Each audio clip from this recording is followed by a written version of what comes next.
कौन मैं विश्वेश्वर मिश्रा कौटी रोच तुम पूरी पूरी कौ जगह रोच मंगलहाट पाइक अच्छा तुमको केते वर्ष है मैं वर्षे पूरी पूरी ये कौन पाठ पढ़ुच कौन एटी मैंने जहाँ पढ़ा स्तोत्र मंत्र आठ संगे आम भाई पढ़ाऊँ विज्ञान गणित एगुड़ा मत पढ़ा। अच्छा मुझे देखिली तुम खाइला बेलू खाया पूर्व तुम प्रार्थना कल कौन पे प्रार्थना कल जमी आमको अन्न दोष न लगे अन्न दोष न लगे। हाँ ये कथा किए कहले तुमको ये कथा लिखाई ना समस्ते ये प्रार्थना कले ना। हाँ कौन प्रार्थना कल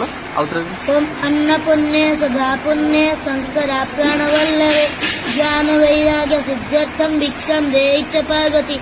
माता च पार्वती देवी पिता देव महेश्वर बांधवाचो भक्ताश्च स्वदेशो भुवनत्रयम् ओम वैश्वानरो भूत्वा प्राणिनं देवमाश्रिता शरणपानकमायुक्त पचाम्यान्न चतुर्विधम् ब्रह्मार्पणं ब्रह्मभि ब्रह्माग्नो ब्रह्मणाहुतं ब्रह्मैव तेन गन्तव्यं ब्रह्म कर्म समाधिना। बहुत सुंदर ही कुनि कुनि पिला पार्टी केते मधुर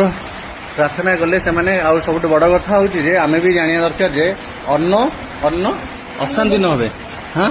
तो खाया पूर्व आपण भी प्रार्थना करूँ आठी समस्ते भी खाया पूर्व प्रार्थना कर सब बड़ कथा महाराज शिखाऊँ आ महाराज पिला बहुत कथा शुणिली किंतु ये जो ज्ञान दौरान एमाने जो चुट्टी काटी आठी कौन कौन पढ़ुं खाया पूर्व जो प्रार्थना कर कौन करती। प्रथम कथा आमर गोटे वेशभूषा आमर भारतीय हिंदू सनातन परंपरा से वेशभूषा अच्छी आम शरीर प्रत्येक अंग को जो प्रकार आम